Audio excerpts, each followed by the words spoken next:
శృతి స్మృతి పురాణానాం ఆలయం కరుణాలయం నమామి భగవత్పాద శంకరం లోకశంకరం. మానవ జాతికి ఆదిశంకరులు చేసినటువంటి మహోపకారం గుర్తించలేనటువంటి అయోమయ పరిస్థితిలో మనం ఉన్నాం. కాబట్టి ఈ అయోమయంలో నుంచి మనని తట్టి లేపి మళ్ళీ జ్ఞాన మార్గంలోకి తీసుకువెళ్ళవలసినటువంటి అవసరం ఉన్నది. కాబట్టి ఆ జ్ఞాన భాస్కరుడైనటువంటి ఆదిశంకరుడే రథరూపాన్ని ధరించి మన దగ్గరికి వస్తున్నాడు. రథస్థం కేశవం దృష్ట్వా పునర్జన్మ నవిద్యతే అని మనకి లోకంలో ఆర్యోక్తి. అంటే రథంలో ఉన్నటువంటి పరమాత్మని దర్శిస్తే పునర్జన్మ మళ్ళీ ఉండదు అని. రథంలో ఉన్నటువంటి పరమాత్మని ఎలా దర్శించాలో కూడా ఆ మార్గదర్శనం చేసిన వాళ్ళే జగద్గురువులు ఆదిశంకరులు. దేహో దేవాలయ ప్రోక్తో జీవోదేవ సనాతన. నీ దేహంలో ఉన్నటువంటి జీవుడు జీవో బ్రహ్మైవ నా అపరహ. ఆ జీవుడు బ్రహ్మే గాని వేరొకటి కాదు అని నీలో నీకు పరమాత్మను చూపించినటువంటి గొప్ప గురుతేజం ఆదిశంకరు.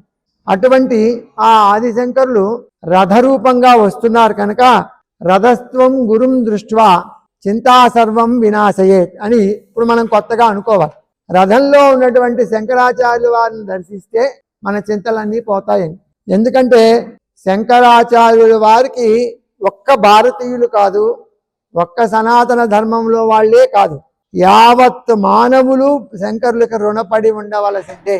ఎందుకంటే కోటి సమస్యల కంపలో మనం ఎప్పుడూ ఇరుక్కునే ఉన్నాం. కోటి సమస్యల కంపలో ఉన్నాం మనం, ఒకటి రెండు కాదు.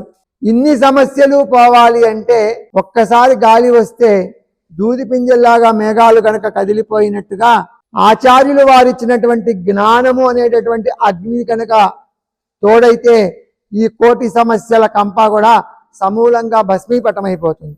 కనుక అటువంటి జ్ఞానాన్ని మనకి శంకరులు ఎటువంటి జ్ఞానాన్ని ఇచ్చారో కూడా తెలుసుకోలేనటువంటి తెలివి తక్కువతనంలో మగ్గుతున్న మనని మరొక్కసారి తట్టి లేపటానికి, మరొక్కసారి మంచి మార్గంలో నడిపించటానికి ఇప్పుడు ఉన్నటువంటి వాతావరణం ఎలా ఉంది అంటే విషతుల్యం.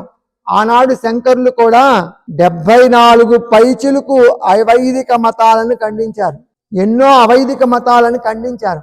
ఇవాళ ధర్మం ముసుగుతో, ధర్మం పేరుతో ఏది ధర్మము ఏది అధర్మము అని నిర్ణయం చేయలేనటువంటి దుర్భర స్థితిలో మనం ఉన్నాం. ఎవరేది చెప్తే అది నమ్మేటటువంటి స్థితిలో ఉన్నాం.